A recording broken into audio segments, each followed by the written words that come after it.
तो guys you versus you, ये जो टाइटल मैंने दिया हुआ है, इसका रीज़न यही है ना, क्योंकि मैंने ये 10-11 महीने की नो फैप में ना एक बहुत बड़ी चीज़ सीखी है लाइफ में, कि sometimes you have to sacrifice what you want for what you want to become.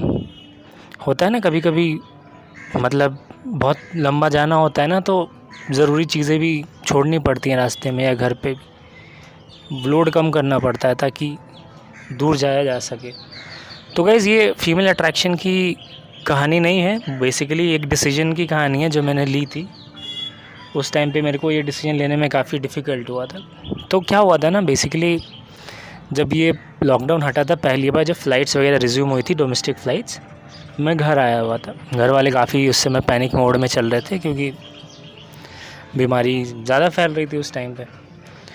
तो मैं घर पे आया तो मेरे फ़ादर की ना एक शॉप है, छोटा सा शहर है, तो मैं वहाँ पे जाता हूँ। अब दिन भर घर तो नहीं बैठ सकते ना, और घूमना तो था नहीं कहीं पे, बाहर तो जाते नहीं थे। एसेंशियल शॉप है थी, वो खुली रहती थी। तो मैं शॉप पे बैठा था, ठीक है। तो एक दिन क्या हुआ कि 2 लड़कियाँ आई शॉप पे कुछ लेने के लिए, एंड दे आस्क कि पेटीएम या गूगल पे चलता है क्या। तो उस टाइम पे मेरे अंकल थे और मैं था शॉप पे, और बाकी जो सपोर्ट करने के लिए जो लोग होते हैं वो तो थे ही। तो उन्होंने बोला कि नहीं, शॉप के लिए तो यहाँ पे पेटीएम नहीं चल रहा। तो उन्होंने मेरे को बोला कि तेरे पास है ना पेटीएम, ऐसा कर तू इनको अपना वो पेटीएम की डिटेल्स दे दे। तो मैं थोड़ा सा एक बार को थोड़ा अनईज़ी फ़ील हो गया मेरे को, कि सडनली मेरे को देना पड़ रहा है नंबर इस पर्पज़ से। लेकिन गाइज़ मैंने एक चीज़ नोटिस करी कि जो एक लड़की थी उसमें से, जो मेरे को अच्छी लग रही थी देखने में, शी वाज़ फीलिंग नर्वस।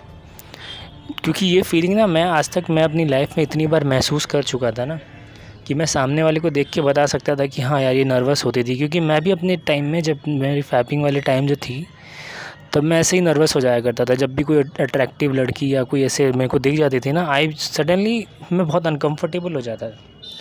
अब इसके पीछे रीज़न क्या है मेरे को नहीं पता, बहुत चीज़ें चलती हैं दिमाग में। और जब मैं घर आया था ना, तो मैंने ना एक चीज़ समझ ली थी कि ना मेरे अंदर कुछ तो चेंजेस हुए, क्योंकि नो फैप करने के बाद पहली बार मैं घर आया था, और मैं देख रहा था कि लोग, मेरे घर वाले खुद बोल रहे थे बहुत चेंज हो गया यार। अब मैं उनको थोड़ी बता रहा हूँ कि मैं नो फैप कर रहा हूँ, लेकिन दे suddenly I start getting compliments from people कि यार बड़ा सही हो गया तू, अभी लगता है अब खाने पीने पे ध्यान दे रहा है, लगता है अच्छे से रह रहा है अब। मतलब ऐसा होता नहीं कि सब चीज़ें लोगों को लगता है कि यार तू एसी में रहता है तो वह तेरी लाइफ बहुत सही है, ऐसे माइंडसेट से लोग चलते हैं। तो ऐसे ही सबको लगता था। लेकिन 4 साल से तो मैं बाहर रह रहा हूँ, जॉब कर रहा हूँ या पढ़ रहा हूँ, जिस चीज़ से जा रहा हूँ, 5 साल 6 साल हो गए। तो अब मेरे में सडनली चेंज आ रहे थे। उनको लगता था कि यार चलो अच्छा है, अच्छे से खा पी रहा होगा, लेकिन बात तो कुछ और ही थी। तो बैक टू पॉइंट आते हैं। तो मैंने फिर उनको पेटीएम की डिटेल्स वगैरह दे दी, और बाद में फिर गूगल, वो शायद गूगल पे था, पेटीएम नहीं था। गूगल पे की डिटेल्स वगैरह दी मैंने, नंबर दिया अपना, तो फिर बाद में फिर मेरे को उस नंबर पे मैसेजेस आने लगे। मतलब मेरे को लगता है ना कि ये सब चीज़ें भी होती हैं, ये बकचोदियाँ भी हैं दुनिया में भाई, और मेरे को वो पसंद भी। तो उधर मतलब समझो कि सामने से मैसेज आ रहा है भाई, मैंने मैसेज वैसेज नहीं डाला, क्योंकि ना ऑब्वियसली यार अगर वो कस्टमर ने, अगर वो, मैं तो चला जाऊँगा 3-4 दिन के बाद, रेपुटेशन की बात है ना। तो मैं चुप था। फिर मेरे को हेलो हाय आने लग गए। मेरे को फिर मतलब मेरे व्हाट्सएप और वो सारे नंबर एक ही थे, तो मेरे को फिर व्हाट्सएप पे भी आया। मैंने डीपी देख के इंस्टेंटली पहचान लिया कि वो वही बंदी है जो मेरे को अच्छी लग रही थी। तो मैंने भी रिप्लाई किया कि हाँ जी बताइए, आपको मतलब कुछ प्रॉब्लम है क्या है ऐसा। मैं एक प्रोफेशनली लेके चल रहा था, क्योंकि मैं समझ रहा था कि यहाँ पे थोड़ा सा इम्पेशेंट होने से ना लफड़ा हो जाएगा, क्योंकि फंस जाऊँगा मैं। तो ग्रेजुअली बात होने लगी उसके। फिर गुड मॉर्निंग के वो इमेजेस आते हैं ना, वो SMS आने लगे। कभी कभार मैं जोक भेज दिया करता था, कभी मतलब कोई अच्छी वीडियो आई, कुछ फ़नी वीडियो आई तो मुझे वो भेज देते थे, मैं भी भेजता था। फिर ग्रेजुअली कॉलिंग चालू हो गई। मतलब ये सब चीज़ें महज़ 2-2.5 महीने ही चली, ज़्यादा नहीं चली, लेकिन बहुत इंटेंसिटी में चली। मतलब इतना हो गया कि मतलब बस आई लव यू बोलना रह गया था, बाकी सब चीज़ें हो रही थी, चल रही थी सारी चीज़। फिर वही हो गया ग्रेजुअली। फिर मतलब मिलने विलने का प्लान भी होने लगा, और मतलब होता नहीं है कि प्लान अब वो फॉर्मेलिटी से निकल जाता है इंसान। अब मैं भी कभी कॉल पे उसको गालियाँ वाला भी बक दिया करता था, कभी वो भी कुछ बक देती थी, तो एक फ्री होने लगे थे हम लोग। तब मेरे को ये चीज़ रियलाइज़ हो गया ना गाइस, तब क्या हुआ ना कि ग्रेजुअली देखो फीमेल के साथ सीन क्या है ना कि उनके पास ना हज़ार तरीके हैं ना तुमको ना तुम्हारे इमोशंस को हाईजैक कर लेने के। वो जो चाहती है ना वो करवा लेती हैं, ऊपर वाले की ब्लेसिंग है उनके ऊपर। तो ग्रेजुअली मेरे को भी समझ में आने लगा कि यार मतलब नोफैप की ये जो स्ट्रीक है ना भाई, अब ये सर्वाइव नहीं कर पाएगी मेरी, ठीक है ना। और यूजुअली जिनको फीमेल अट्रैक्शन चाहिए होता है ना, उनकी जर्नी यहाँ पे हो भी जाती है ख़त्म। लेकिन यार मैं सोच रहा था ना कि ये जो 6-7 साल के जो मैंने फेलियर्स लाइफ में झेले हैं, जहाँ पे बहुत से ऐसे मेरे फ्रेंड्स थे जो स्कूल लाइफ में बहुत पीछे थे मेरे से, ठीक है, मतलब मेरे आगे वो कहीं स्टैंड नहीं करते थे, and they are now in very good position, कहीं पे हैं, अच्छी जगहों पे अच्छा कमा रहे, अपनी लाइफ को सेटल करने के लिए बहुत अच्छा कर रहे।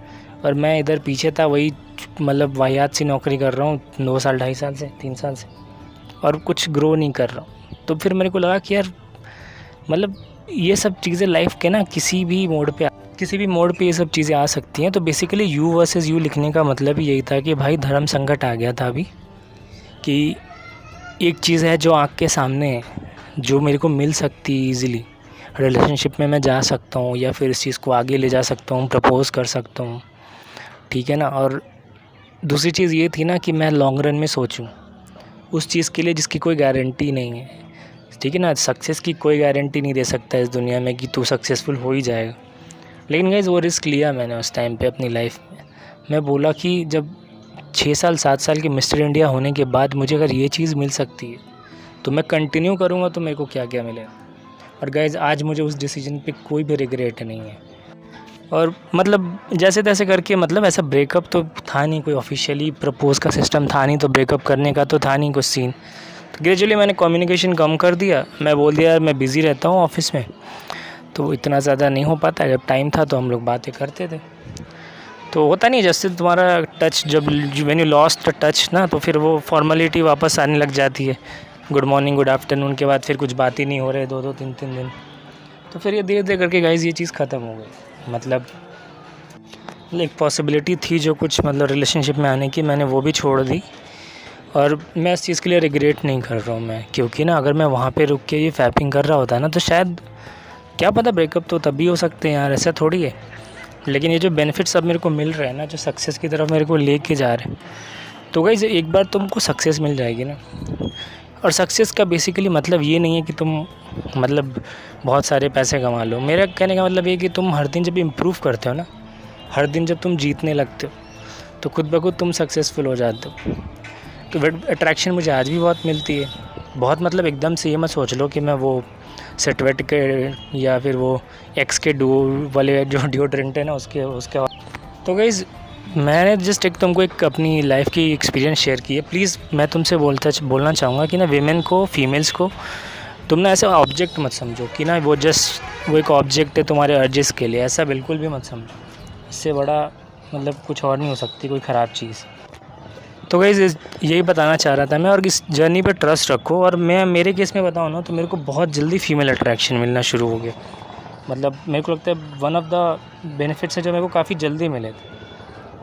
तो गाइज़ आई होप कि ये सारे बेनिफिट्स तुमको भी बहुत जल्दी मिले, एंड आई रिकमेंड कि तुम लोग रास्ते से हटना मत, नोफैप को छोड़ना मत, क्योंकि बेनिफिट्स बहुत सारे हैं जो तुमने कभी सोचे नहीं होंगे। तो यही थी गाइज़, आई होप कि तुमको पसंद आई होगी। और रियल लाइफ एग्जाम्पल है, तो तुम ऐसे बॉलीवुड जैसा सोचना भी मत, ऐसे ही होता है, तुमको सब नहीं मिलता।